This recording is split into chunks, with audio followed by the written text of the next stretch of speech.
41 महीने पहले मेरे को भी इस बिजनेस में किसी ने एक शहर से फोन किया था। कितने लोग जानना चाहते हैं मेरे को इसमें फंसाया कैसे गया? बहुत सारे लोग जानना चाहते हैं, लेकिन एक बात बता दूं, इस बिजनेस में फंसने का पहले दर्द बता दे।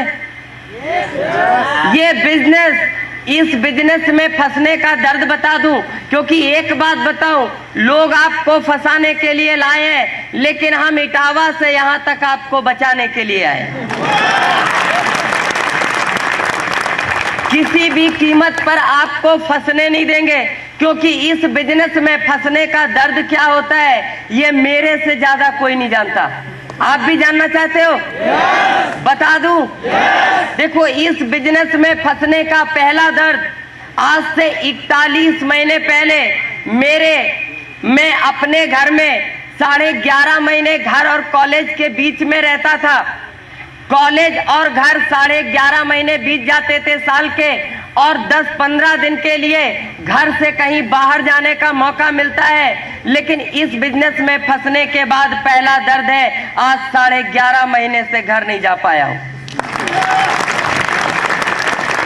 इस बिजनेस में फंसने का पहला दर्द है।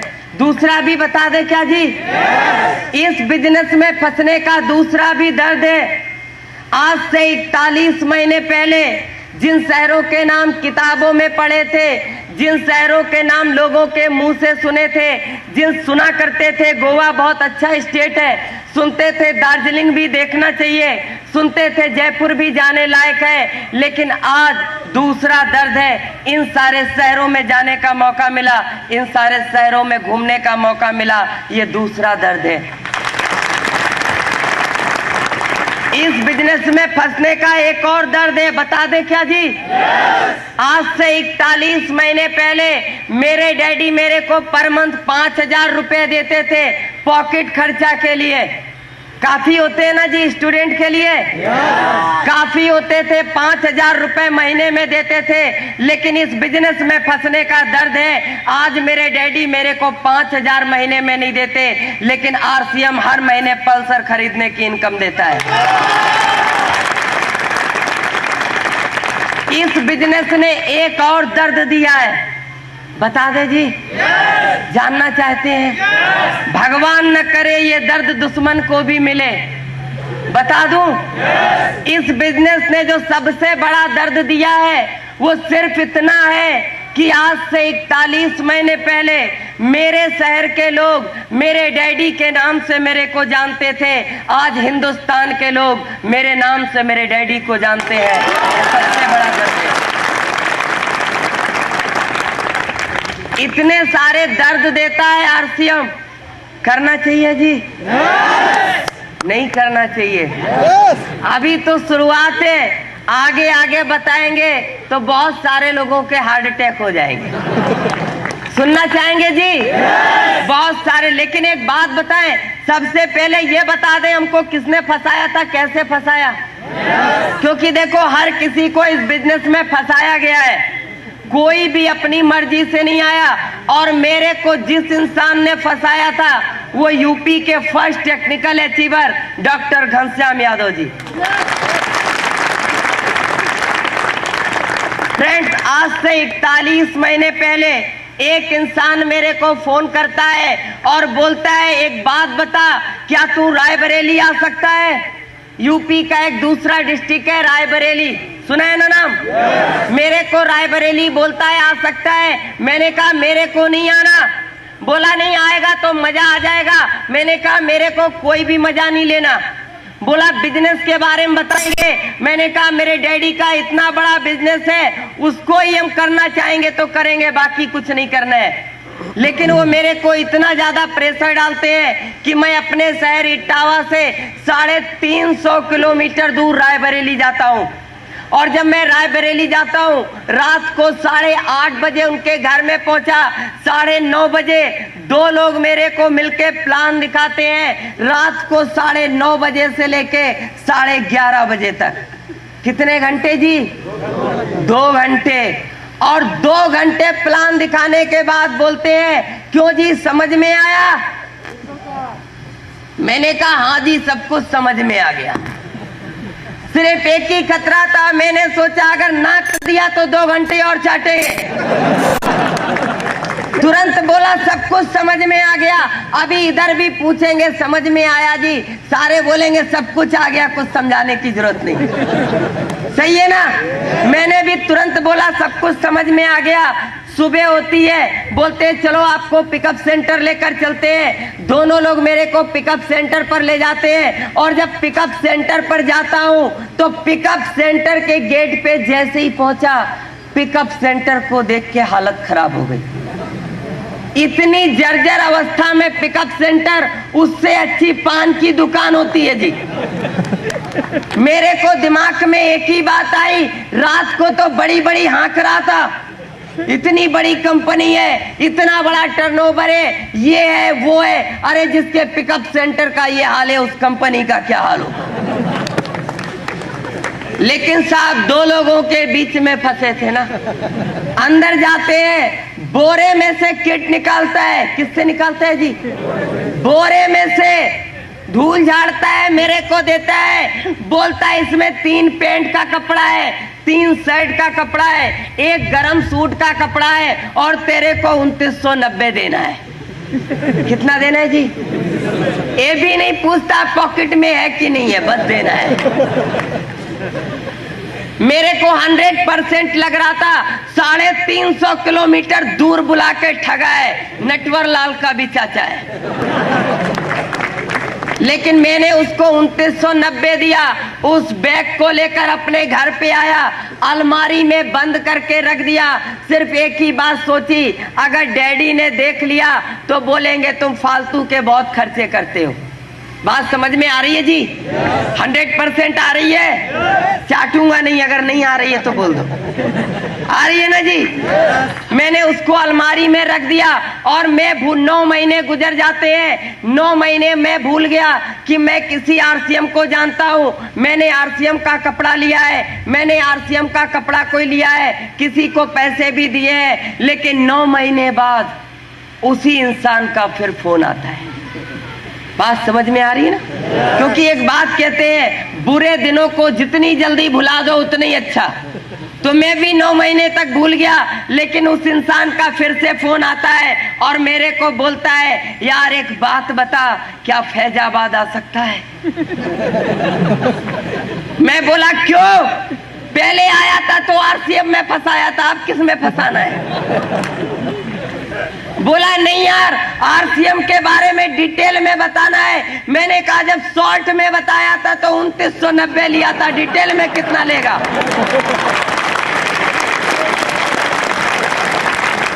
बात को समझने की कोशिश करना। मैंने कहा डिटेल में कितना लेगा? बोला नहीं यार तुम समझते नहीं हो। हिंदुस्तान के पहले डिस्ट्रीब्यूटर मिस्टर बीसी छाबड़ा जी, जिनको हिंदुस्तान भागचंद छाबड़ा जी के नाम से जानता है, भागचंद छाबड़ा जी आ रहे हैं और मैं चाहता हूं, उन्होंने लोगों की तकदीरें बदल दी हैं। मैं चाहता हूं तुम उनके प्रोग्राम को देखो। मैंने कहा एक बात बता, एक इंसान दूसरे इंसान की तकदीर बदल ही नहीं सकता। अगर ऐसा होता तो एक डॉक्टर का बेटा कैंसर से नहीं मरता, एक पुलिस वाले का बेटा अपराधी नहीं बनता, एक डीएम का बेटा चपरासी नहीं बनता और एक प्रिंसिपल का बेटा अनपढ़ नहीं रहता। एक इंसान दूसरे इंसान की तकदीर नहीं बदल सकता। उसने मेरे को एक बात बोली थी कि ये सच है, एक इंसान दूसरे इंसान की तकदीर नहीं बदल सकता, लेकिन ये भी सच है एक इंसान दूसरे इंसान को तकदीर बदलने की तदबीर जरूर बता सकता है। मैं बोला मेरे पास पैसे नहीं है।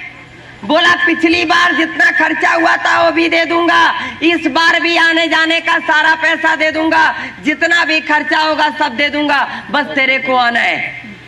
मैं उसके शहर फैजाबाद में पहुंचता हूं और जब उस प्रोग्राम हॉल के गेट पे पहुंचता हूं तो साहब एक इंसान खड़ा रहता है। इधर भी खड़ा होगा ना जी, उधर भी खड़ा रहता है और एक टिकट हाथ में देता है और बोलता है 50 का नोट निकालो। मेरे को एक ही बात समझ में आई, कि पिछली बार देखने सुनने का पैसा नहीं लगा था, अब की तो गेट से ही शुरू हो गए, अंदर क्या होगा? 100% समझ में आ रही है? 100%। सोचो आपको 100% समझ में आ रही है, मेरे को खाली 3 बात समझ में आई थी। आप कहां तक जा सकते हो? सोचने वाली बातें। और 3 घंटे में सिर्फ 3 बात समझ में आई थी। बता दूं क्या बात समझ में आई थी? पहले घंटे में मेरे को पहली बात समझ में आई थी, छाबड़ा साहब बोल रहे थे कि 17 से 18 लाख लोग आरसीएम का कपड़ा पहन चुके हैं, आरसीएम के डिस्ट्रीब्यूटर बन चुके हैं, और जब तक 1 करोड़ लोगों को आरसीएम का कपड़ा नहीं पहना दूंगा तब तक चैन से नहीं बैठूंगा। मेरे को पहली बात समझ में आई, मेरे को पहली बात समझ में आई, 18 लाख लोगों को फंसा चुके हैं, 1 करोड़ को फंसाने की तैयारी है। लेकिन दूसरे घंटे में छाबड़ा साहब बोल रहे थे, उनके बोलने का तरीका अच्छा लग रहा था, उनके बात करने का स्टाइल अच्छा लग रहा था, उनके समझाने का सलीका अच्छा लग रहा था। और दूसरे घंटे में दूसरी बात मेरे को समझ में आती है, अरे ये तो खाली 1 करोड़ फंसा पाएंगे, अगर इनके जैसा बोलना मेरे को आ जाएगा, मैं 8-10 करोड़ फंसा लूंगा।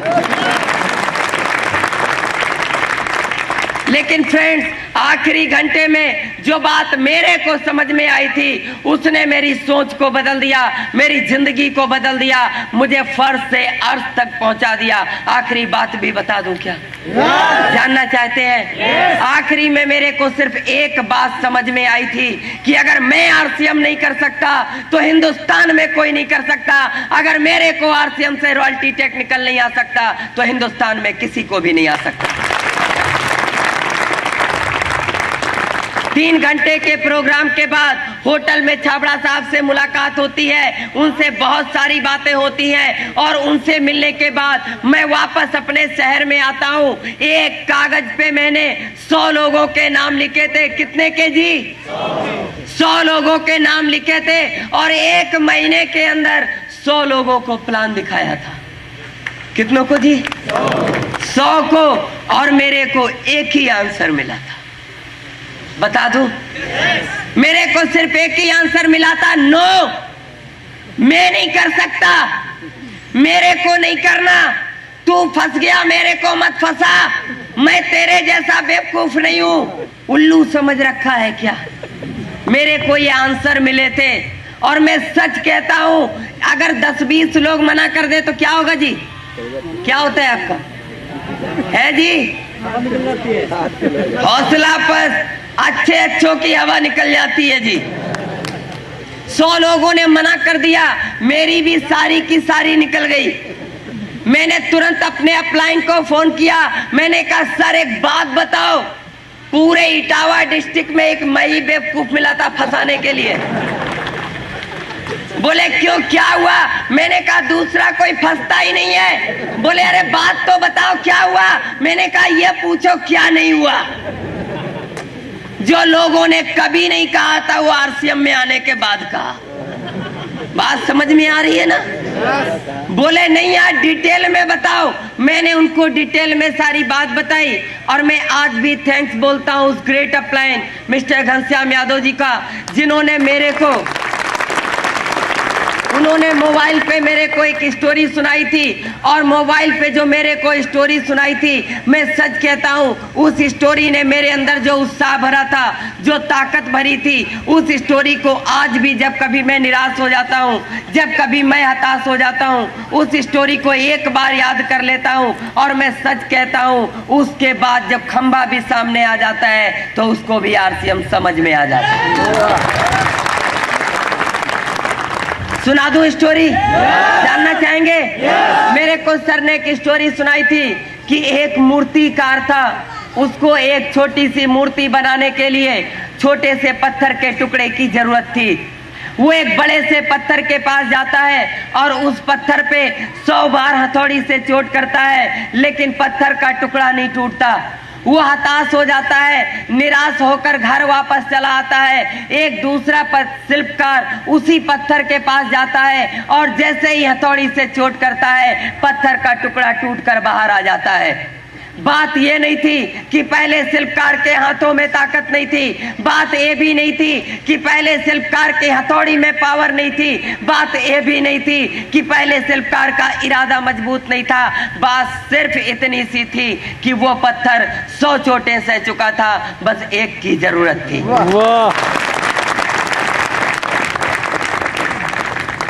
मेरे को सर स्टोरी सुनाते हैं, मैंने तुरंत अपने एक दोस्त को फोन किया, मैंने कहा यार एक बात बता, मेरे को तेरे से मिलना है। बोला टाइम नहीं है।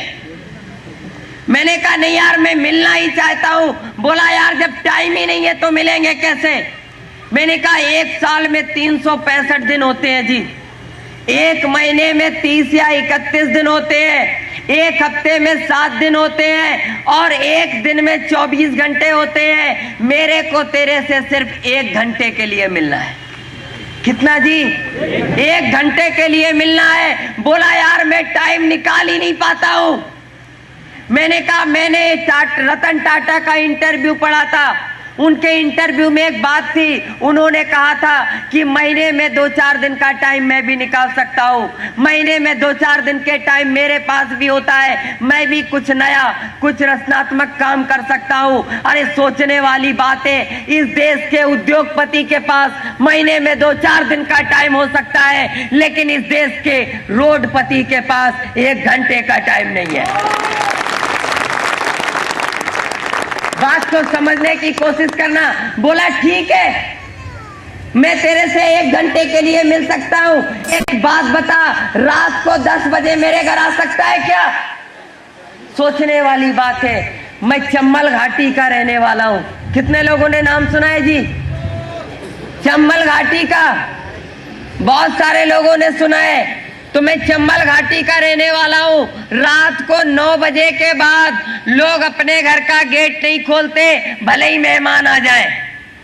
और वो मेरे को बोलता है रात को 10 बजे मेरे घर आ सकता है क्या।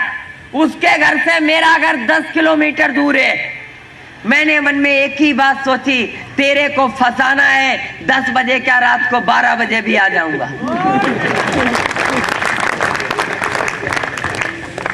रात के 10 बजे मैं उसके घर पे जाता हूँ, उसकी पूरी फैमिली को बिठा के मैंने आरसीएम का प्लान दिखाया, प्रोडक्ट को बताया, प्रोडक्ट को दिखाया, जो भी मेरे को आता था उतना मैंने उसको बताया।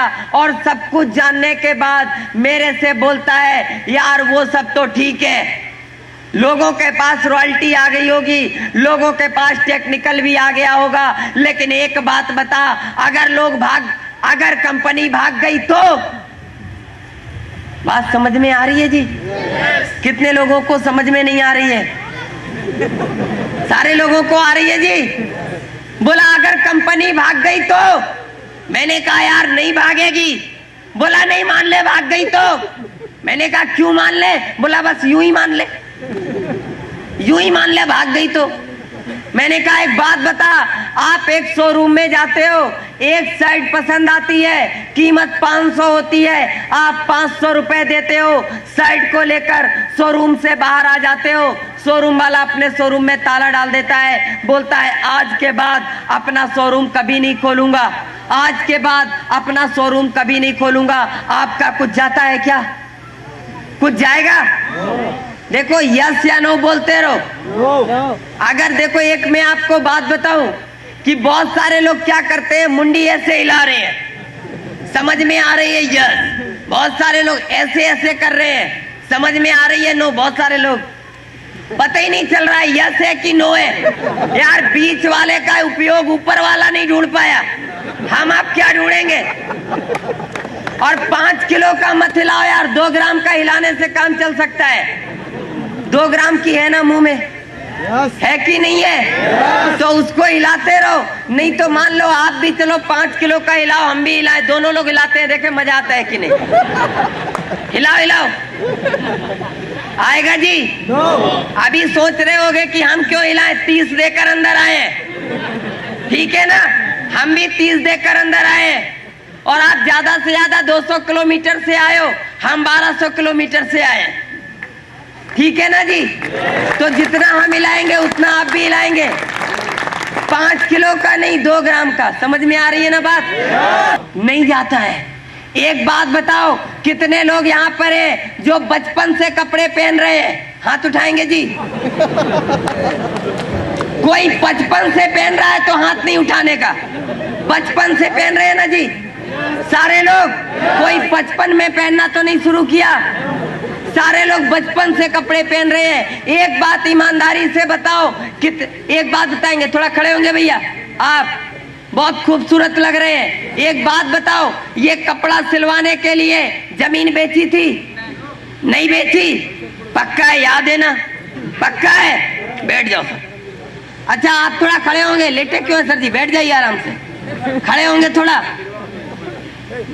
ये कपड़े पहनते हो, उधार मांग के लाए हो जी? उधार तो नहीं मांगा ना?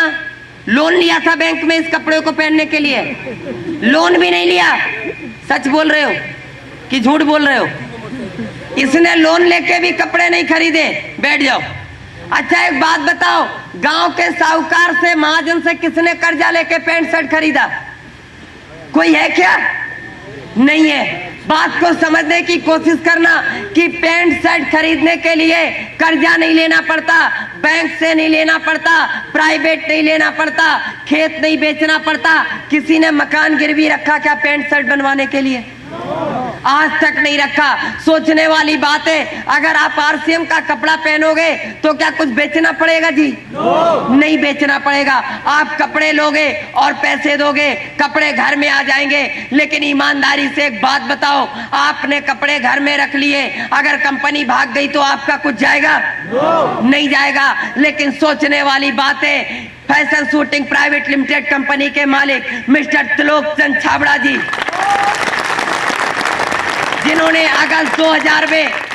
अगस्त 2000 में आरसीएम बिजनेस की शुरुआत की। इसकी किट का कपड़ा भीलवाड़ा के अंदर बनता है, इसके सलवार सूट का कपड़ा, इसकी साड़ियों का कपड़ा सूरत के अंदर बनता है, इसके खाने पीने के आइटम जयपुर के अंदर बनता है, कॉस्मेटिक का सामान सिलवासा के अंदर बनता है। कई हजार करोड़ रुपया का माल अभी हमारे गोदामों में पड़ा हुआ है। कई 100 करोड़ रुपए का माल हमारे ट्रांसपोर्टों पे पड़ा रहता है। कई 100 करोड़ रुपए का माल हिंदुस्तान के डिपो पिकअप सेंटर और आरसीएम बाजार में पड़ा रहता है। आपको 1 रुपए का शैम्पू देने से पहले कंपनी को कई करोड़ रुपए इन्वेस्टमेंट करने पड़ते हैं। ये पहली हिंदुस्तान की ऐसी कंपनी है, दुनिया की पहली ऐसी कंपनी है जिसके ऊपर 1 रुपया भी गवर्नमेंट का कर्जा नहीं है। दुनिया की पहली ऐसी कंपनी है जिसके ऊपर 1 रुपया भी प्राइवेट फाइनेंस नहीं है। जरा सोच कर बताओ, जरा सोच कर बताओ, अगर कंपनी भाग जाएगी तो आपका तो कुछ नहीं जाएगा, लेकिन मिस्टर टीसी छाबड़ा जी सड़क पर आ जाएंगे। कंपनी भागेगी क्या जी? भागेगी जी? भाग सकती है? फिर वही बात आती है, वो सब तो ठीक है, चलो मान लिया नहीं भागेगी, लेकिन मेरे 2 नहीं बने तो? क्यों जी? अगर मेरे 2 नहीं बने तो? मैंने कहा यार बन जाएंगे, सबके बन जाते हैं। बोला नहीं मान ले मेरे नहीं बने तो। मैंने कहा यार मेरे को 2 मिल गए, निषाद सर जी को 2 मिल गए, लालमणि जी को 2 मिल गए, तेरे को भी मिल जाएंगे। बोला नहीं मान ले मेरे नहीं बने तो। मैंने कहा यार रिश्तेदारों को बताना। बोला मान ले रिश्तेदारों ने मेरी बात नहीं मानी तो। मैंने कहा दोस्तों को बताना। बोला मान ले दोस्तों ने भी मेरी बात नहीं मानी तो। मैंने कहा यार दुनिया में तेरी इतनी तो इज्जत होगी कि 2 लोग तेरी बात मान ले। बोला मान ले मेरी इतनी भी इज्जत नहीं है तो।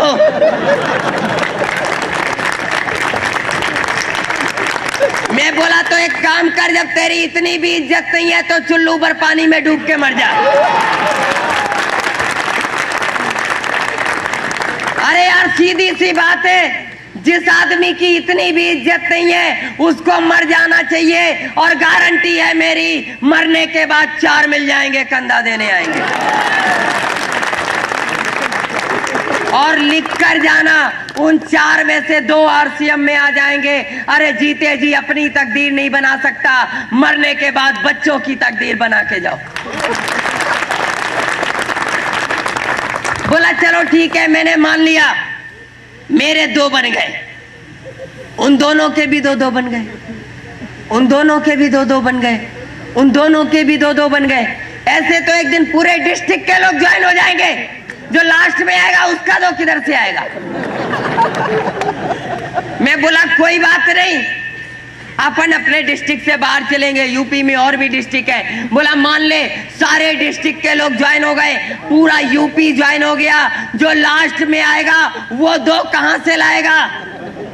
मैं बोला कोई बात नहीं, अपन यूपी से बाहर चलेंगे, बिहार चलेंगे, झारखंड चलेंगे, पंजाब चलेंगे, हरियाणा चलेंगे, गुजरात चलेंगे, बंगाल चलेंगे, आसाम चलेंगे। बोला मान ले सारे स्टेट के सारे लोग ज्वाइन हो गए, पूरा हिंदुस्तान ज्वाइन हो गया, जो लास्ट में आएगा उसका 2 कहां से लाओगे? अभी अपना ठिकाना नहीं था, अभी पूरा इंडिया ज्वाइन हो गया तो मैं बोला कोई बात नहीं, अपन एशिया में चलेंगे। बोला मान ले पूरा एशिया भी ज्वाइन हो गया तो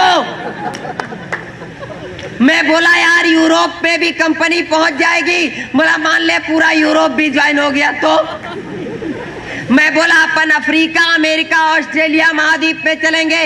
बोला मान ले पूरी दुनिया ज्वाइन हो गई, दुनिया में कोई भी नहीं बचा, जो लास्ट में आएगा ना वो 2 कहां से लाएगा? मैं बोला ऐसा तो हो ही नहीं सकता। बोला क्यों नहीं हो सकता? मैंने कहा नहीं हो सकता। बोला क्यों नहीं हो सकता? मैंने कहा देखो ऊपर वाले ने दुनिया को बनाया है और ऊपर वाले को दुनिया को चलाना भी है। अगर सारे लोग आरसीएम में आ जाएंगे तो सारे लोग लखपति करोड़पति बन जाएंगे। अरे जब सारे लोग लखपति करोड़पति बन जाएंगे तो रिक्शा कौन चलाएगा? बात को समझने की कोशिश करना। आने वाले समय में कुछ लोग आरसीएम में आएंगे, कुछ लोग नहीं आएंगे, कुछ लोग लखपति बनेंगे, कुछ लोग करोड़पति बनेंगे और कुछ लोग खाली पत्नी के ही पति रह जाएंगे। लेकिन एक बात की गारंटी है, आने वाले समय में जो लोग आरसीएम कर रहे हैं वो लोग भी कार पे होंगे और जो लोग नहीं कर रहे हैं वो लोग भी कार पे होंगे। फर्क सिर्फ इतना सा होगा, जो लोग कर रहे हैं वो कार के पीछे की सीट पे होंगे और जो लोग नहीं कर रहे हैं वो लोग ड्राइविंग सीट पे होंगे।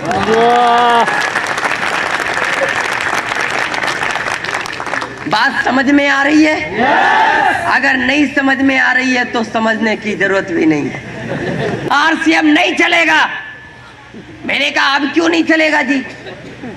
बोला मान ले लोगों ने हेयर ऑयल लगाना बंद कर दिया तो मैं बोला कोई बात नहीं, लोग क्रीम पाउडर लगाएंगे तो आरसीएम चलेगा।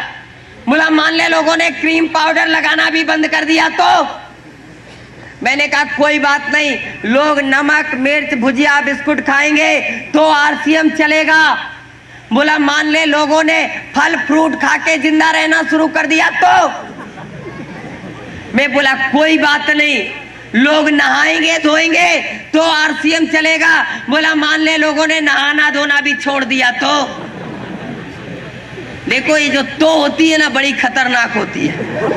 जब जिंदगी में तो आ जाती है तो वो नहीं आती जिसका वो सपना देखते हो। जिंदगी में 2 में से एक ही चीज साथ में रहेगी, या तो रहेगा या वो रहेगा। बात समझ में आ रही है? तो को रखना है कि वो को और जेब में है कौन? तो वो मैंने कहा कोई बात नहीं, लोग नहाएंगे धोएंगे तो आरसीएम चलेगा। बोला मान ले लोगों ने नहाना भी छोड़ दिया तो मैंने कहा यार मोबाइल पे बातचीत कर सकते हो तो आरसीएम चलेगी। बोला मान ले लोगों ने बातचीत भी बंद कर दी। मैंने कहा लोग कपड़े धुलेंगे तो आरसीएम चलेगा। बोला तू कपड़े धोने की बात करता है, अगर लोगों ने पहनने ही छोड़ दिए तो मैंने कहा बिल्कुल सही कह रहे हो, अगर लोगों ने कपड़े पहनने छोड़ दिए तो आरसीएम बिल्कुल नहीं चलेगा, क्योंकि आरसीएम बिजनेस सभ्य समाज के लिए है, सभ्य इंसान के लिए है, उस इंसान के लिए है जो कपड़े पहनता है। और दुनिया के अंदर 2 लोगों को कपड़े की जरूरत नहीं होती। 2 लोग कपड़े नहीं पहनते, वो या तो जानवर होता है या पागल होता है। और जानवरों के लिए आरसीएम नहीं है और पागलों के लिए आरसीएम नहीं है। सिर्फ इतना बता दो, सिर्फ इतना बता दे, सिर्फ इतना बता दो, इन दो में से तुम किस कैटेगरी में आते हो? बात समझ में आ रही है जी? दो लोगों के लिए आरसीएम नहीं है, या तो वो 1000 प्रॉब्लम है और तू मरा नहीं जिंदा है। 1000 प्रॉब्लम है और उसके बाद भी तो जिंदा है, तो एक काम और कर, एक और प्रॉब्लम ले ले, आरसीएम 1001 हो जाएगी। अरे जब 1000 में नहीं मरा तो 1001 प्रॉब्लम में भी नहीं मरेगा, मेरी गारंटी है।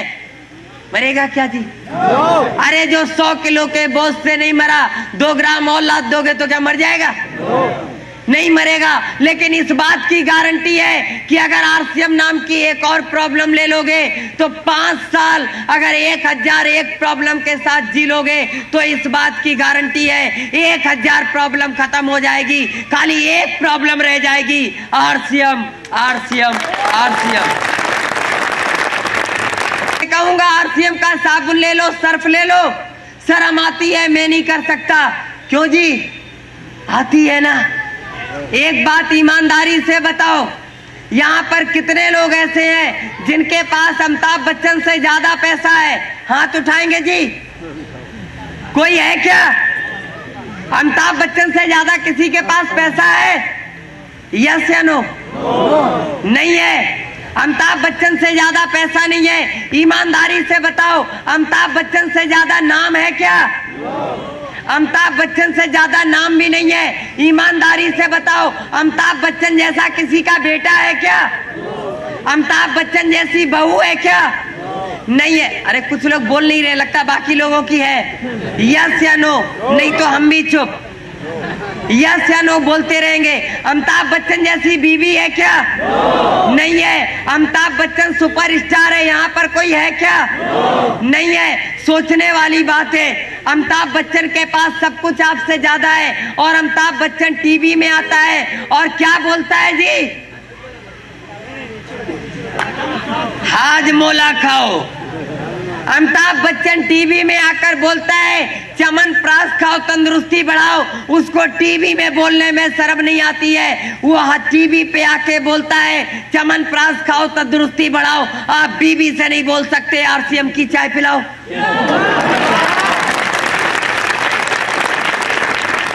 बात को समझने की कोशिश करना। अमिताभ बच्चन को शर्म नहीं आती और हमको शर्म आती है। उसके पास शर्म नहीं आती, इसीलिए उसके पास पैसा आता है, और हमको शर्म आती है, इसीलिए हमको हमारे पास नहीं आता है। उसको शर्म नहीं आती, उसको सफलता मिलती है, हमको शर्म आती है, इसीलिए हमको सफलता नहीं मिलती। बात समझने की कोशिश करना। अभी देखो, लोग बोलने का पैसा लेते हैं, वो ऐड करते हैं, पैसा ले जाते, और हमको ऐड करने में शर्म आती है। बात को समझने की कोशिश करना। एक खूबसूरत सी लड़की टीवी पे आती है। अभी मैं एक बार टीवी देख रहा था, वैसे मैं बहुत कम टीवी देखता हूँ, अब ये तो मेरे को नहीं पता, मैं उसमें ऐड देख रहा था, क्योंकि ये तो टीवी में आजकल पता ही नहीं चलता है कि पिक्चर के बीच में ऐड आता है कि ऐड के बीच में पिक्चर आती है। ये तो पता नहीं चलता है ना जी। तो मैं ऐड देख रहा था, एक खूबसूरत सी लड़की आती है टीवी पे, एक खूबसूरत सी लड़की आती है, उसका ज्यादा नाम तो नहीं पता है, लेकिन वो बोलती है मेरी खूबसूरत त्वचा का राज साबुन है। अब साबुन का नाम नहीं ले सकते ना, उस साबुन वाले मेरे को पैसा नहीं देते, जो ऐड करने का देते हैं उन्हीं का नाम लेते हैं जी। बोलती है मेरी सुंदरता का राज साबुन है जी। एक बात बताओ, थोड़ा आप खड़े होंगे जी, सफेद टोपी लगाए हैं, साबुन लगाते हैं जी? लगाते हैं। कितने साल से लगा रहे हैं जी? 8 साल से लगा रहे हैं। 8 साल से ये साबुन लगा रहे हैं जी। एक बात ईमानदारी से बताओ, उस लड़की की खूबसूरत त्वचा हो गई, आपकी क्यों नहीं हुई जी? क्या साबुन कंपनी वाले से आपकी दुश्मनी है क्या? कोई खानदानी अदावत है जी? है जी? उसकी हो गई, आपकी क्यों नहीं हुई जी? बैठिए सर जी, हम बताते हैं। बात को समझने की कोशिश करना, क्योंकि ये जब साबुन लेने जाते हैं तो इनकी जेब से 14 रुपया जाता है और उसकी जेब में 14 करोड़ पहुंचता है। ये काले हो जाते हैं और लाल हो जाते हैं। हैं और मैं उनको ग्रेट बोलता हूं क्योंकि मैंने उनसे बहुत कुछ सीखा है। बात को समझने की कोशिश करना। मेरा एक दोस्त है, मैं जब भी उसको फोन करता हूं बोलता हूं और यार कैसे हो, क्या चल रहा है, तो बोलता है बस कट रही है। क्या बोलता है जी? कट रही है। जब भी उसको फोन किया बोला कट रही है। मैंने अभी उसको फोन किया था दीपावली पे, मैंने बोला और यार क्या है, रात को 11 बजे, तो बोला कट रही है। मैंने कहा क्या कट रही है, रात को 11 बजे सब्जी काट रहा है क्या? बोला नहीं बिस्तर पे हूं। मैंने कहा बिस्तर पे क्या काट रहा है? बोला कट रही है। सोचने वाली बात है। बोला जिंदगी कट रही है। सुना है कि 84 लाख योनियों के बाद इंसान का शरीर मिलता है और उसके बाद भी लोग कहते हैं कट रही है। काटने के लिए भेजा है क्या जी? लेकिन कट रही है। एक मेरा और दोस्त है, उसको जब भी फोन करता हूं बोलता गुजर रही है। मैं बोला और क्या हाल चाल है? बोला गुजर रही है। नए साल पे उसको फोन किया, बोला हैप्पी न्यू ईयर, और क्या हाल चाल है? बोला गुजर रही है। 15 साल का, मैं 15 साल पुरानी दोस्ती है उससे, बचपन का दोस्त है, बोलता है गुजर रही है। मैंने कहा पिछले 15 साल से कह रहे हो गुजर रही है, गुजर रही है, गुजर क्यों नहीं जाते? 15 साल से गुजर ही नहीं पाए। साइनाइड खा लो, 2 मिनट में गुजर जाओ। बात को समझना। लोगों की गुजर रही है, कट रही है, गुजार रहे हैं। इकट्ठे गुजर जाओ ना यार, घिसट घिसट क्यों को गुजर रही है। और फिर भी लोग कहते हैं क्या आरसीएम करना जरूरी है? जरूरी है जी? नहीं, मजबूरी है। क्योंकि लोगों की कट रही है, हमको काटनी नहीं है। लोगों की गुजर रही है, हमको गुजारनी नहीं है। वो कैसे दिखते हैं मेरे को नहीं पता, लेकिन अपने को झक्कास रहना है, अपने को बिंदास रहना है। ट्रांसपोर्ट कंपनी के मालिक हावड़ा में रहते थे। हावड़ा में हम सारे लोग पैदा हुए। वो बहुत बड़े बिजनेसमैन है। मेरी मदर फाइनेंसर है। हम लोग अभी आज की तारीख में इटावा में भी मेरा घर है। मेरे दादाजी रॉयल फैमिली से थे और हम लोगों ने जिंदगी में, जब मैं दुनिया के अंदर आया था तो मैं ऐसा ही आया था जैसा आपको दिखता हूँ। बात समझ में आ रही है जी? और क्योंकि मैं इस देश से बाहर भी रहा हूं, मेरी आधी से ज्यादा जिंदगी हिंदुस्तान के बाहर गुजरी है। मैंने हिंदुस्तान में आकर हिंदी को भी सीखा है। मैं बहुत अच्छी तरीके से हिंदी बोलना लगभग 2 साल से जानता हूं। मैं टूटी फूटी बोलता हूं, बहुत सारे शब्द मैं हिंदी के नहीं बोल पाता हूं। अगर आपको दिक्कत होगी मेरी बात को समझने में तो आप बता देंगे, ठीक है ना जी? वैसे सारी चीजें समझ में आ रही होंगी, क्यों लालमणि जी? कोई दिक्कत तो नहीं हो रही होगी जी सर? तो हम लोग थोड़ी सी बात करते हैं कि लोग जिंदगी के साथ समझौता करते हैं, लोग जिंदगी के साथ एडजस्टमेंट करते हैं, और लोग जिंदगी के साथ समझौता कैसे करते हैं जानना चाहते हो जी? सारे लोग, कितने लोग जानना चाहते हो जी? सारे लोग जानना चाहते हैं। ओके सर, मैं आपको एक बात बताऊं कि अभी मेरा मानना है कि हिंदुस्तान के अंदर 95% यंग लोग, अगर उनकी एज 18 साल से 25 साल है, 95% लोग अगर उनके पास मोटरसाइकिल है तो सिर्फ 2 ही कारण हैं, या तो उनके पापा ने दी है या उनके पत्नी के पापा ने दी है। गलत बोल दिया क्या जी? सही बोला। देखो राजा पाकर में ऐसा नहीं होता है, हमारे इधर ऐसा होता है। 2 ही कारण है, या तो अपने पापा देते हैं या पत्नी के पापा देते हैं, ठीक है ना जी?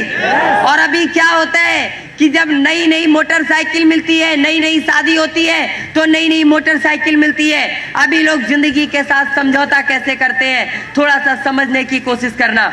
अभी नई नई मोटरसाइकिल मिली, नई नई शादी होती है, अपन मोटरसाइकिल में आगे बैठते हैं और अपनी लाइफ को पीछे बिठाते हैं। लाइफ मतलब समझते हैं जी? लाइफ मतलब समझ में आ रही है ना जी? लाइफ मतलब जान, मेरी जान। देखो अभी शादी नहीं हुई पर एक्सपीरियंस है।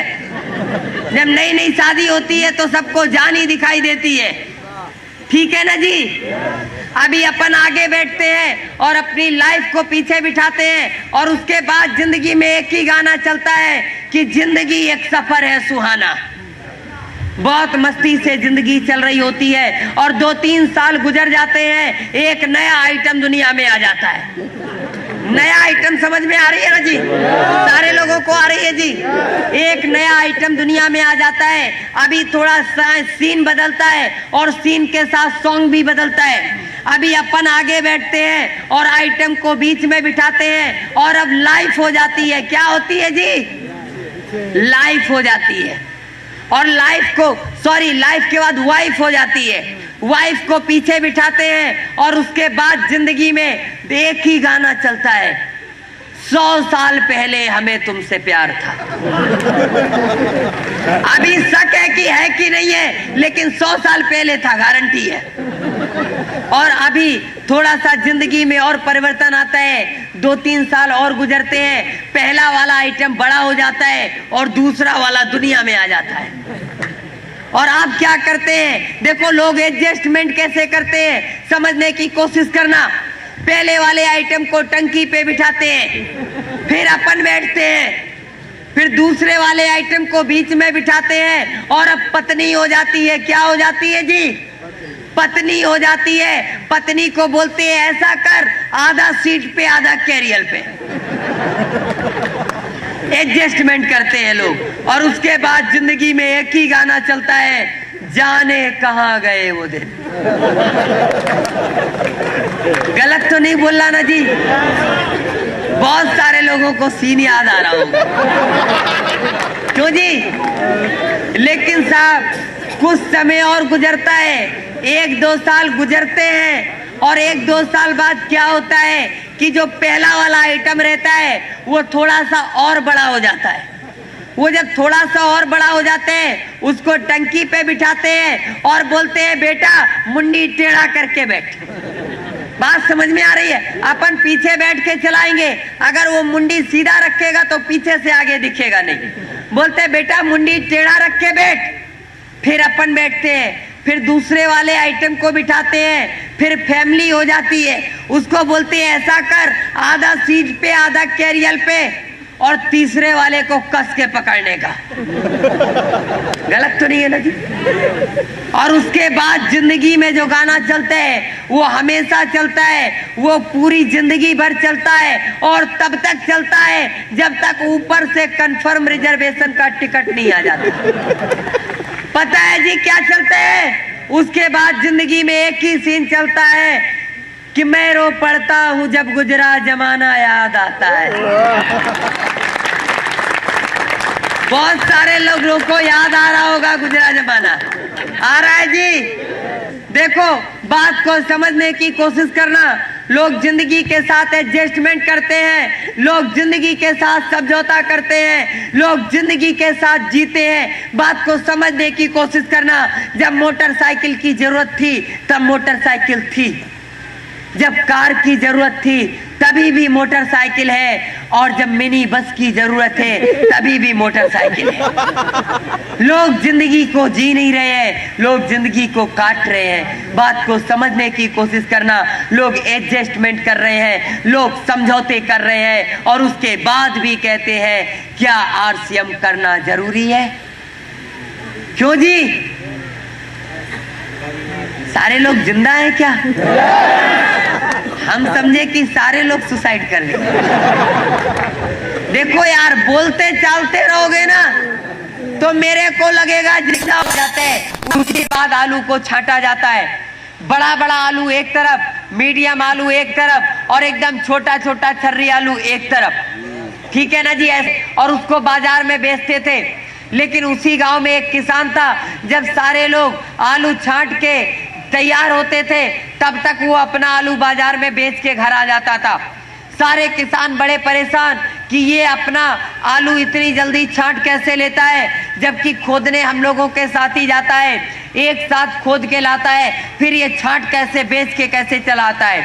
सारे किसान उस किसान के पास जाते हैं और बोलते हैं भैया एक बात बताओ, तुम्हारा आलू इतनी जल्दी छट कैसे जाता है?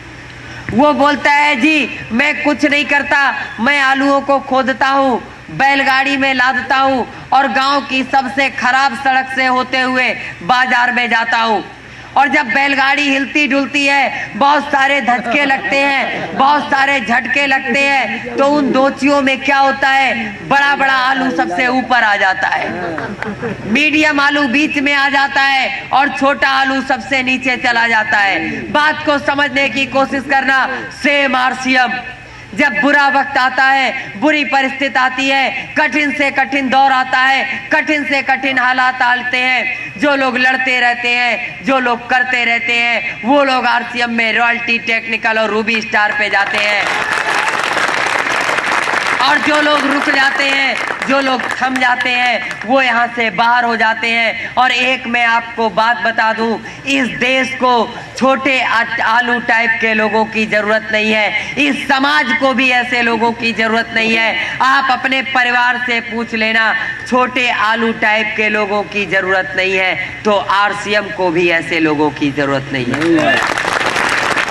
आरसीएम उन लोगों का बिजनेस नहीं है जिनके पास दिल ही नहीं है। आरसीएम उन लोगों का बिजनेस है जिनके पास कलेजा है। बात समझ में आ रही है जी? पहली बार आप लोगों से मुलाकात है, थोड़ा सा अपने बारे में बता दे जी, थोड़ा सा। कितने लोग जानना चाहेंगे जी? पहली मुलाकात है, क्यों सर जी? डिटेल, अपनी भी डिटेल हो जाए, क्योंकि पहली मुलाकात है और पहली मुलाकात में एक बार परिचय पूरा होना चाहिए। क्यों जी? मैं आपको बता दूं, मैं वेस्ट बंगाल हावड़ा में पैदा हुआ था। मैं जैसा दिखता हूं, मैं दुनिया के अंदर ऐसा ही आया था। और जब मैं दुनिया के अंदर आया था, उसके बाद से दुनिया के बड़े बड़े डॉक्टरों ने मेरा इलाज किया, दुनिया में कई देशों के डॉक्टरों ने मेरा इलाज किया, और मेरा 9 साल तक मेरी जिंदगी हॉस्पिटलों में बीती। और उसके बाद मैं अपने घर पे आया था, जब सारे डॉक्टर्स ने इस बात को मना कर दिया कि नहीं ठीक कर सकते, उसके बाद मैं अपने घर पे आया था। मैं दुनिया का सबसे निगेटिव इंसान था, और शायद मेरे जैसा निगेटिव इंसान दुनिया के अंदर नहीं था। मैं हमेशा निगेटिव ही सोचता था, सिर्फ और सिर्फ निगेटिव सोचता था, और इतना निगेटिव सोचता था कि आज मैं बता नहीं सकता। मैं हर चीज को ना बोलता था, मैं हर चीज को ना जानता था, लेकिन मैं थैंक्स बोलता हूँ अपने मम्मी डैडी को, जिन्होंने मेरे को कॉलेज में पढ़ने के लिए भेजा, मेरे दादी बाबा को, जिन्होंने बहुत कोशिश की मेरे को पढ़ाने की, और बहुत सारी कोशिश की। और मैं थैंक्स बोलता हूँ उस टीचर को जिसने मेरे को पेन पकड़ना सिखाया था, और आज यहाँ कंप्यूटर भी चला सकते हैं। बात को समझने की कोशिश करना। मेरे डैडी से जब मेरे को बोलते थे स्कूल में जाना है, तो मैं बोलता था मैं नहीं पढ़ सकता।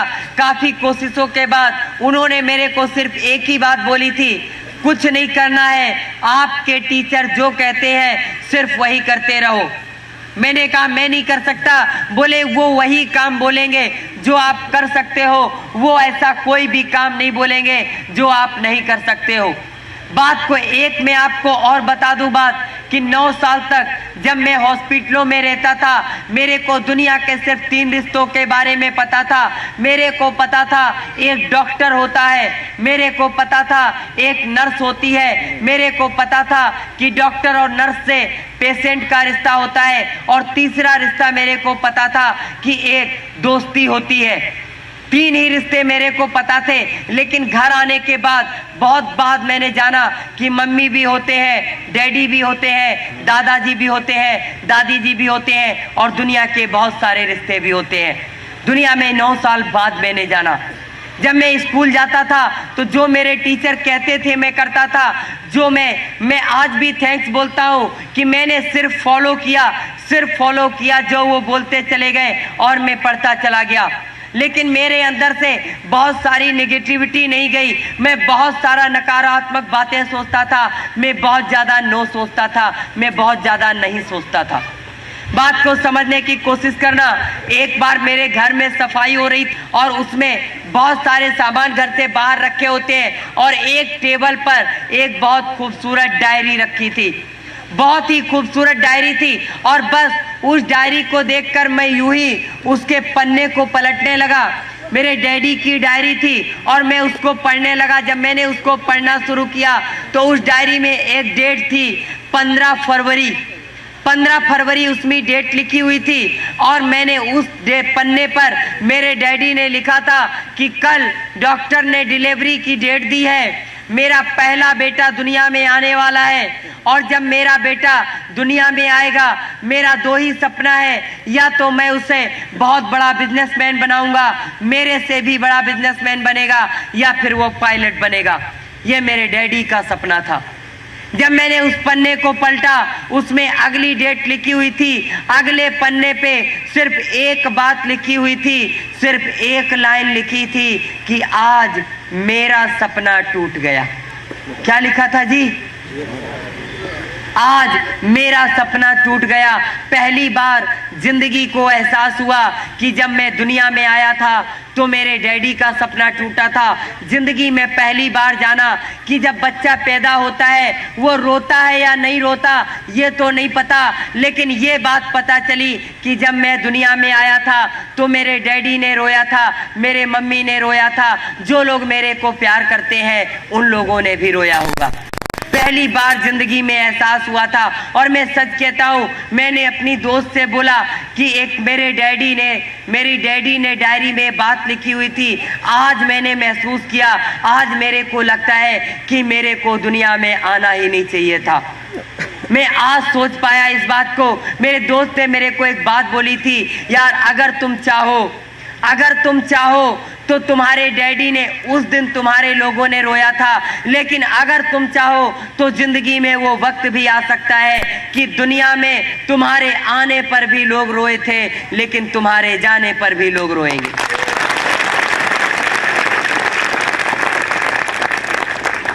मैं सच कहता हूँ, उस दिन के बाद मेरे दिमाग की सोच बदलनी शुरू हुई। बहुत ज़्यादा मैं नहीं कहता कि मैं पॉजिटिव हो गया, लेकिन मैंने अपनी एजुकेशन में मन लगाया और उसके बाद मैंने सेल्स की ट्रेनिंग ली, मैंने प्रैक्टिकल साइकोलॉजी की ट्रेनिंग ली, मैंने ट्रेनिंग देना शुरू किया। कुछ लोगों के साथ मेरा कांटेक्ट हुआ और मेरे को आरसीएम में किसी ने ज़बरदस्ती ज्वाइन करवाया। मैं पहले भी बोल चुका हूँ। और उसके बाद मैंने आरसीएम में ट्रेनिंग देना शुरू किया, फिर मैंने आरसीएम को करना भी शुरू किया। और मैं सच कहता हूँ, आज मैंने अपने डैडी से एक ही प्रॉमिस किया था कि सफलता की जिन बुलंदियों को छूने को लोग तरसते हैं, सफलता की उन बुलंदियों पर अदमे कदमों के निशान छोड़ जाऊंगा। मानते हैं इस बात को जी? जानते सारे लोग हैं, मानते भी सारे लोग हैं, पर करते सारे लोग नहीं। यस या नो सर? करते नहीं है सारे लोग। और मैं आपको एक बात बताऊं, एक बार मैं बीसी साहब का प्रोग्राम देख रहा था और बीसी साहब ने एक बात बोली थी कि अगर आपको जिंदगी में कुछ हासिल करना है, कुछ बड़ा हासिल करना है, तो एक काम करो। अगर आपको दूध बहुत अच्छा लगता है, आपको खाना खाने के बाद दूध की जरूरत पड़ती है, बिना दूध पिए आप सो नहीं सकते हो, तो आज एक काम करो, आज कसम खा लो, तब तक दूध नहीं पिएंगे जब तक रॉयल्टी नहीं आ जाएगी। बात को समझने की कोशिश करना। उन्होंने कहा था, जो चीज आपको सबसे प्यारी लगती है, आप कसम खा लो कि उस चीज को उस दिन तक नहीं छुओगे जब तक आपको कोई पिन नहीं मिल जाती, आपको रॉयल्टी टेक्निकल नहीं मिल जाता, कुछ नहीं मिल जाता। बात को समझने की कोशिश करना। मैंने भी एक बात को सोचा था और मैंने अपने सर जी को बोला था, अपनी ग्रेट अपलाइन को बोला, मैंने उनसे प्रॉमिस किया था कि सर जी उस दिन तक मैं अपने घर नहीं जाऊंगा जब तक मेरे को एमराल्ड स्टार नहीं आ जाएगा। क्योंकि मैं एक बात बताऊं, दुनिया में सबसे ज्यादा अच्छा मुझे अपना घर लगता है। बताऊं, ऐसा कुछ भी नहीं है, ऐसा कुछ भी नहीं है। एक बात को ध्यान से अपने दिमाग में नोट कर लेना, चाहे कॉपी पे नोट कर लेना, चाहे दिल में नोट कर लेना, लेकिन आज मेरी बात को नोट कर लेना कि बिगड़े हुए हालात की तस्वीर बदल सकती है। बिगड़े हुए हालात की तस्वीर बदल सकती है। बस से बदतर हाल में तकदीर बदल सकती है। मानता हूं किस्मतें, मानता हूं मैं खुदा किस्मतें लिखता है मगर, मानता हूं मैं खुदा किस्मतें लिखता है मगर, आदमी अगर चाह ले तहरीर बदल सकती है, तहरीर बदल सकती है, तहरीर बदल सकती है। बात को समझने की कोशिश करना। बात समझ में आ रही है जी? 100% आ रही है जी? अब एक बात बताओ, जो लोग फंसे नहीं है जी, अब वो लोग बोलेंगे आरसीएम में फंसना चाहिए जी, है जी? कितने लोगों ने किताब पढ़ी है जी? थोड़ा ईमानदारी से हाथ उठाना, और हाथ उठाने से पहले सोच लेना, क्योंकि सर जी ने पूरी इजाजत दे दी, खूब ढंग से ठुकाई पिटाई। क्यों जी? तो सर जी सोच समझ के हाथ उठाइएगा। कितने लोगों ने पढ़ी है? जीतने वाले कुछ नया नहीं करते, हर काम को नए ढंग से करते। किसी ने पूरा उठाया, किसी ने आधा उठाया। अच्छा, आधा पढ़ा है वो आधा उठाएगा। पूरा बाद का बिजनेस है, और ये बिजनेस 8-9 साल बाद का बिजनेस है। और 8-9 साल बाद आपको, एक आम आदमी को, एक रिक्शा चलाने वाले को भी, एक करोड़पति आदमी को भी ये बिजनेस समझ में आने लगेगा। अभी समझाने के लिए सेमिनार करना पड़ता है, और उसके बाद सेमिनार नहीं करना पड़ेगा। उसके बाद लोगों को समझाने के लिए सेमिनार नहीं करना पड़ेगा। उसके लिए हम लोगों को इतना बड़ा सब आयोजन नहीं करना पड़ेगा, इतनी सारी प्रॉब्लम्स का सामना नहीं करना पड़ेगा। एक बार MM निषाद साहब बोलेंगे कि आपके राजा पाकर में BC छाबड़ा साहब का प्रोग्राम होगा, आपके राजा पाकर में यहाँ पर एक बहुत बड़ी स्क्रीन होगी, और वहां पर आप उनका प्रोग्राम देख सकोगे। गलत तो नहीं बोला सर जी? ये अत्याधुनिक बिजनेस है। आने वाले समय में आप लोग डिस्ट्रीब्यूटर हैं, सिर्फ बात की गंभीरता को समझो। आने वाले समय में, आज जब RCM मोबाइल दे सकता है, आज जब RCM कंप्यूटर दे सकता है, आज जब RCM दुनिया की बड़ी बड़ी कंपनियां RCM से हाथ मिला सकती है, तो क्या वो दिन दूर है जब RCM का खुद का चैनल होगा? दूर है क्या? दूर नहीं है। और एक दिन आप RCM का चैनल लगाओगे, और मुकेश कोठारी साहब का सेमिनार चल रहा होगा बॉम्बे में, और देख कहां पर रहे होगे? घर पर। एक दिन BC छाबड़ा साहब गुवाहाटी में कर रहे होंगे, आप देख कहां रहे होगे? अरे हम आने वाले समय में हर वो बहाना खत्म कर देंगे जिसके कारण कोई भी हिंदुस्तानी पीछे रह जाए। अरे मीटिंग में आने का टाइम नहीं है, कोई दिक्कत नहीं है। संडे को भी टाइम नहीं है घर में आने का, कोई दिक्कत नहीं है। रात को 10 बजे के बाद घर में क्या करते हो जी? है जी? सोते हैं। 10 बजे के बाद मत सोना। 1 घंटे का सेमिनार पर डे आपके टीवी पर आएगा। RCM का कोई ना कोई लीडर बोलेगा, अपने दोस्तों को फोन कर देना, यार घर पे तो सोते हो, 1 घंटा और जग के प्रोग्राम देख लो। क्यों जी? कैसा लग रहा है? लग रहा है कि हम लोग हवा हवाई बात कर रहे हैं। हवा हवाई बात लगती है, आज लगती है। जब TC छाबड़ा साहब कपड़ा लेकर आए थे, मैं इस कंपनी में, जब मैं कंपनी में विजिट करने जाता हूं, तो अक्सर मेरा एक और काम है कि मैं महीने में एक बार उस समय कंपनी में जाता हूं जब वहां पर भीड़ नहीं होती है। मैंने एक बार TC छाबड़ा जी से मुलाकात की, और TC छाबड़ा जी से बहुत सारी मैं बात किया। तो मैंने सर जी से एक बात पूछी। मैंने कहा, सर जी एक बात बताओ, क्योंकि मैं भी एक नया डिस्ट्रीब्यूटर था। हर एक डिस्ट्रीब्यूटर की एक चाहत होती है कि सर जी अब क्या लॉन्च करने वाले हो? क्यों जी? सर जी यही तो पूछते हैं, अब क्या क्या आने वाला है? मैंने भी सर से पूछा, सर जी एक बात बताइए, अब RCM और क्या क्या लाने वाला है? तो पता है मेरे को आंसर क्या मिला था? जानना चाहते हैं जी? उन्होंने मेरे को एक आंसर दिया था आज से 1.5 साल पहले। एक आंसर दिया था, एक इंसान होने के नाते जो भी आपकी जरूरत है वो RCM पूरी करेगा, और एक बिजनेसमैन होने के नाते जितनी भी आपकी जरूरतें हैं वो भी RCM पूरा करेगा। और क्या चाहिए? साधु जी, आज तक किसी ने ट्रेनिंग प्रोग्राम में बात बताई, लेकिन मैं आपको आज सिखाने नहीं आया। आज हमारी पहली मुलाकात है, और जो टीचर पहली मुलाकात में सिखाने लगता है ना, उससे स्टूडेंट लोग पढ़ते नहीं है। ठीक है ना। जब दोबारा आएंगे तो लोग कहेंगे सेमिनार तक देखना है, ट्रेनिंग में तो बिल्कुल नहीं बैठना है। सही है ना। तो आज मैं आपको महसूस कराने आया हूं, पहले उस चीज को महसूस करो और उसके बाद आप आरसीएम को कर पाओगे, दिल से, दिमाग से और आत्मा से। तो मैंने वहां पर मिश्रा जी से मुलाकात की, बीके मिश्रा जी।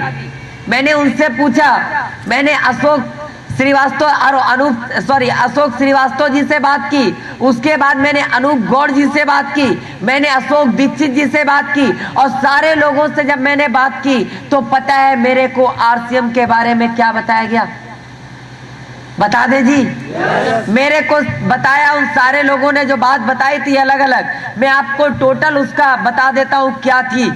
उन्होंने बोला था कि टीसी छाबड़ा जी ने जब बोला कि ऐसे ऐसे हम एक बिजनेस करना चाहते हैं, तो वो अपनी बात पे अड़े थे। उन्होंने अपने भाइयों से बात की तो पता है उनके भाइयों ने भी मजाक उड़ा दिया। किसने जी? भाइयों ने भी मजाक उड़ा दिया।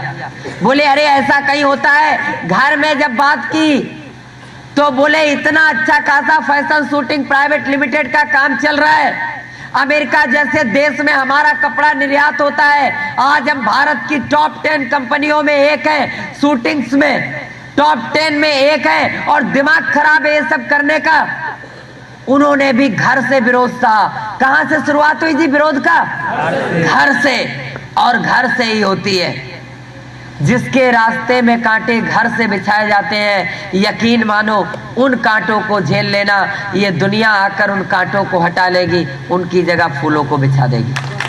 बोला मेरे को करना है, मेरे को करना है, और मैंने जो सोचा है ऐसा हो सकता है। जब दुनिया में हो सकता है तो इंडिया में क्यों नहीं हो सकता, हिंदुस्तान के अंदर क्यों नहीं हो सकता। काफी उन्होंने बात की, और जब उन्होंने बीसी छाबड़ा साहब से बात की तो बीसी जी ने पता क्या बोला? अब नहीं मानते हो तो चलो हम तुम्हारा सहयोग कर देंगे। क्या बोला जी? नहीं मानते हो तो हम तुम्हारा सहयोग कर देंगे। और जितने उनके ऑफिस के वर्कर थे वो लोग आपस में यही बोलते थे, लगता है टीसी साहब का फिर गया है। क्या जी? माथा।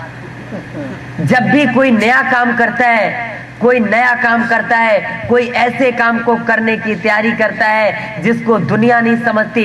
जिसने टेलीफोन का आविष्कार किया उसको दुनिया ने पागल कहा, जिसने बल्ब को बनाया उसको दुनिया ने बेवकूफ कहा, जिसने इस दुनिया को कंप्यूटर दिया उसका लोग नाम भी नहीं जानते, जिसने माइक्रोसॉफ्ट बनाया। बात को समझने की कोशिश करना, उन लोगों को बेवकूफ और पागल कहा जाता है जो दुनिया के अंदर नया आविष्कार करते हैं। और आरसीएम हिंदुस्तान के अंदर टीसी छाबड़ा साहब का आविष्कार है। फैशन शूटिंग प्राइवेट लिमिटेड के उसी ऑफिस में जहां आज आप जाते हो जी, वहीं पर वो ऑफिस था। एक उद्घाटन किया गया, और शहर के, चूंकि वो भी एक बहुत बड़े बिजनेसमैन थे, छाबड़ा ग्रुप ऑफ इंडस्ट्रीज एक बहुत सम्मानित परिवार था हिंदुस्तान के अंदर। बहुत सारे बिजनेसमैनों को भी बुलाया गया और उसका नारियल फोड़ा गया। और सबसे पहले ज्वाइन पता किसको करवाया गया है जी? उस ऑफिस के केसी छाबड़ा, बीसी छाबड़ा, वो सब तो मजबूरी थी। क्या मालूम अपना पैसा भी ना दिए। बहुत सारे भाई लोग घर में ज्वाइनिंग करवा देते हैं जी। है जी? आपकी वाइफ ज्वाइन है? पैसा वाइफ ने दिया था कि आपने? शायद ऐसे ही सिस्टम हो। ठीक है ना जी। बहरहाल उस ऑफिस के लोगों को ज्वाइन करवाया गया जबरदस्ती, और ऑफिस वालों ने इसलिए ज्वाइन किया कि नौकरी करनी है तो चलो ज्वाइन कर लेते हैं। गलत तो नहीं बोला ना साहब? ये उन लोगों के शब्द थे जो लोग वहां पर आज भी हैं। और उसके बाद आरसीएम की शुरुआत हुई साहब, धीरे धीरे बिजनेस बढ़ा। और सर 6 पैंट के कपड़े थे। कितने थे जी? 6 पैंट के पीस से बिजनेस शुरू हुआ। और जब बिजनेस शुरू हुआ एक बड़ा खासा अच्छा खासा ग्रुप बना। और पता है क्या होता था? कभी कभी बीसी छाबड़ा जी का भी चेक 0 हो जाता था। क्यों? क्योंकि हर महीने लोग ज्वाइन नहीं हो पाते थे, बड़ी प्रॉब्लम आ रही थी। और एक समय ऐसा आया जब सारे लोगों ने हथियार डाल दिए कि नहीं, ये नहीं हो सकता, ये नहीं हो सकता, बिल्कुल नहीं हो सकता, कभी नहीं हो सकता। लेकिन एक इंसान ने उस वक्त भी हथियार नहीं डाले, उसको कहते हैं टीसी छाबड़ा जी। क्योंकि उनका मानना था कि इंसान अगर चाहे तो तहरीर बदल सकता है। भले ही खुदा किस्मत लिखते हैं, लेकिन इंसान लिखे हुए को बदल सकते हैं। ये इंसान के अंदर काबिलियत होती है, बस आपको पहचानने की जरूरत है, बात को समझने की। कल की एनिवर्सरी की सीडी देखी है किसी ने जी? है जी? किसी ने देखी है जी? दिखाने लायक कुछ ऐसा नहीं था जो हम आज दिखा सकते।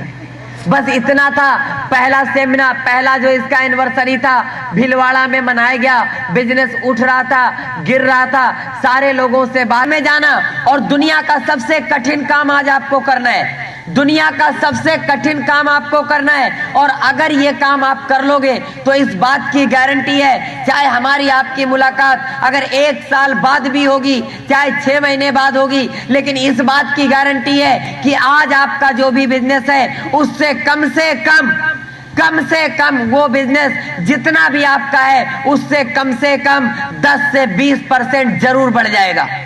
100% 10 से 20% जरूर बढ़ जाएगा, इस बात की गारंटी है अगर फॉलो करोगे तो। लेकिन बहुत सारे लोग सोचते हैं, लिख लेते हैं, वो डाउनलाइन नहीं आई है उसको सिखा देंगे, ऐसा भी लोग करते हैं। डाउनलाइन को सिखाने के लिए नहीं बोल रहा मैं, पहले मैं आपको सीखने के लिए बोल रहा हूं। पहले कोई भी चीज है, पहले आप करोगे, मैं आपको सिखाने नहीं आया।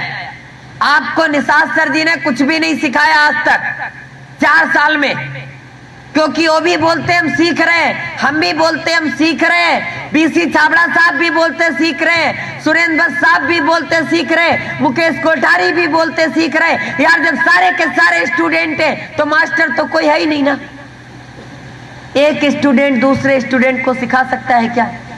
नहीं, सिर्फ बता सकता है। और आपको इस बिजनेस में सिर्फ इतना करना है, जो भी आपने नोट किया है, आपकी जो भी डाउनलाइन है, उसको बताना नहीं है, सिखाना भी नहीं है, उसको करके दिखाना है।